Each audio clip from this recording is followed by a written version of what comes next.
felice primavera a tutti. This is Domenico Biasi. He was born in Taranto, Italy, and as a small boy migrated with his family to northern Italy. As a young man, he immigrated to the United States and is now a U.S. citizen. For his family, friends, and now you, he shares recipes and enjoyment of Italian cuisine.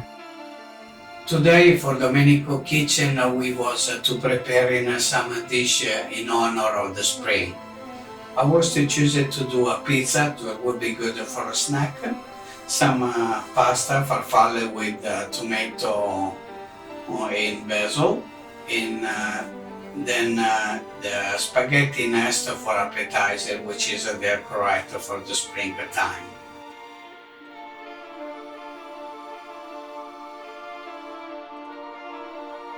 Welcome to Domenicos Kitchen. Today we're gonna use some farfalle with the fresh tomato, which is I believe that will be good to use it. This is a nice red tomato. We're gonna chop it, but before to chop it, I would like always to keep everything nice and pretty. So what is the amount? We're gonna make it roses with the skin of the tomato. So we're gonna cut the tomato, brown, brown, brown.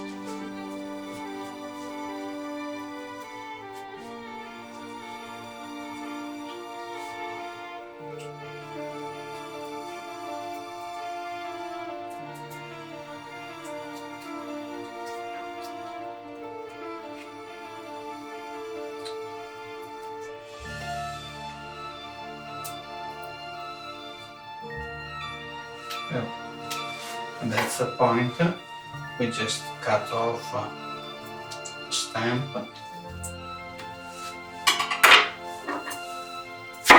We gentle chopping the tomato. And that's what will be enough for one portion of pasta. The meantime, we're picking up the tomato from the last point that we was to cut. And we're gonna rolling until we reach the bottom, which is they're gonna permit us to make a look at beautiful roses. Then we're gonna use it to put it on the top of the pasta. That's how the roses, how they look. So we're gonna keep it here on the side. And that water we put it on. We want to put some salt like always. I would say about 1 tablespoon will be good amount. Okay. Give a nice flavor without leaving the garlic inside. So what we're gonna do, we're gonna peel it. And my always recommendation there to take off the salt. That's the only thing that gets you to let a bad flavor in your mouth. So like this one, if you follow in this procedure, you will see that will be the top side of the procedure. Now you can see the salt that I'm talking about, cut on the middle. Okay, that's all the salt of the garlic. We're gonna pull it out to make sure they don't have a bad flavor to the garlic. And we do with the other piece too to make sure they have a good flavor of garlic. Like you can see here, that's of the salt. You don't want this part in order to make sure they don't have a bad taste in your mouth when you finish to eat. We put it in a few pieces of garlic. I suggest that they are always to count because like this you know how many you have to take it off. With just a shot of olive oil. I don't like extra virgin when you make a sauce or when you make it other flavor. I'm preferring always regular olive oil. So at that point we start to preparing our sauce to put in on the pot our tomato.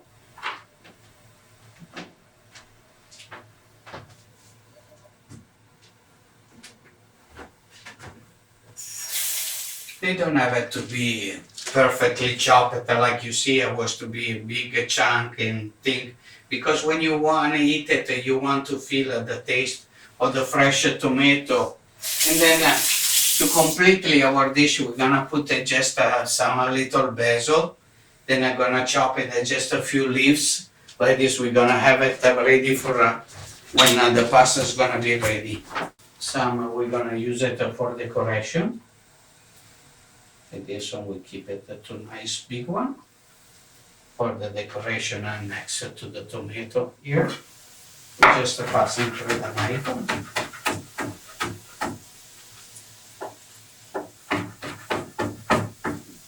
And that will be on the top. Like this, when I'm ready, we have just to wait at the time of boiling the water. Our sauce can go a little while. I would say about 3-4 minutes. And then when the pasta will be ready, we're gonna drop it in the sauce.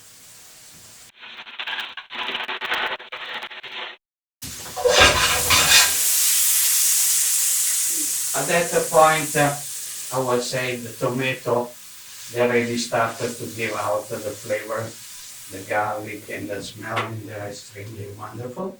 So like this, we put off at the moment until we're gonna have it the pasta boil.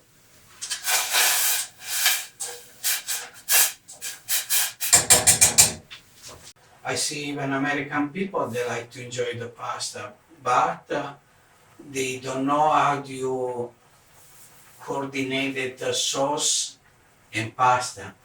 Because when you use a small pasta, you can use a chickpea, garbanzo beans, can use it all that kind of small vegetable.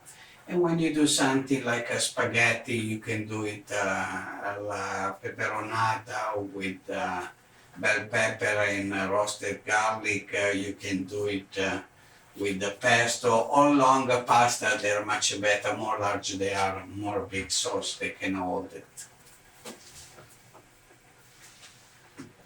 So now we're checking up with the pasta. We need some and then to get your twist to make sure that the cooking correct and they don't stick to the pot. Usually they happen in the first 2 minutes. After the first 2 minutes, when you're cooking, the pasta can go by themselves, just train it when they're ready at the cook time, which is all boxes that tell you how long to cook. If you like al dente, 1 minute less. If you like a regular cook. And if you are for kids, I would suggest 1 minute extra. I want to make sure to have it at the big pasta plate. You want to make sure they're good for everybody. So in that case, you remember, if you're like me, lucky to be married with a wonderful woman, and I have a beautiful sister-in-law, which is she's behind the camera right now. And here we are with the best moment of the day. You want to make sure the pasta that looks more beautiful than possible for all of these girls. Here we go. At that moment, in the time we're ready, we just pulling out the garlic because I don't want to leave it bad flavor in the mouth. That's why when you do small portion, they're more easy. Otherwise, remember always count the number of the garlic.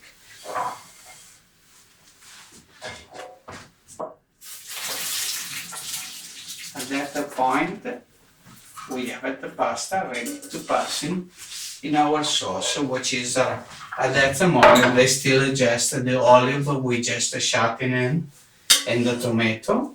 Here we go with the pasta. We want to stay on the burner for just 1 minute at the time to make sure then the flavor they be all together.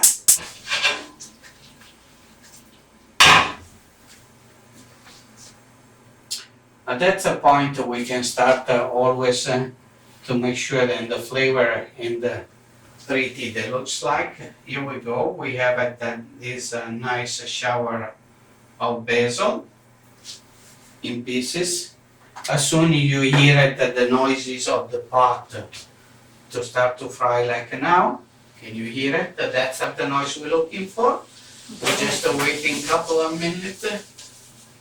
And here we go, we're gonna be ready for service.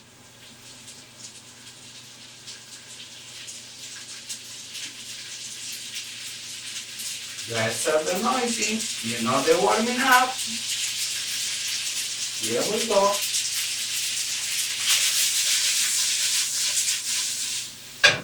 Okay, and that's the point we turn off everything. We'll be ready to serve this.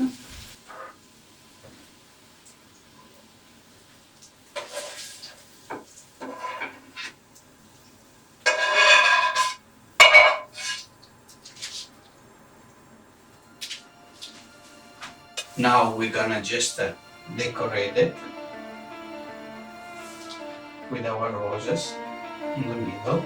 E here they are, you have the farfalle with the fresh tomato.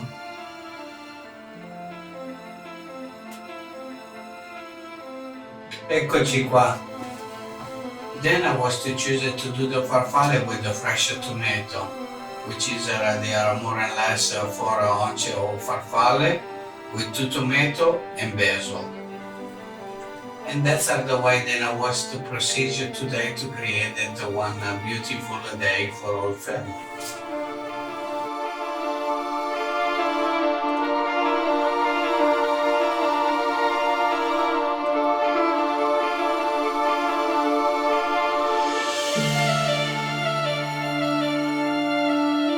Felice primavera a tutti.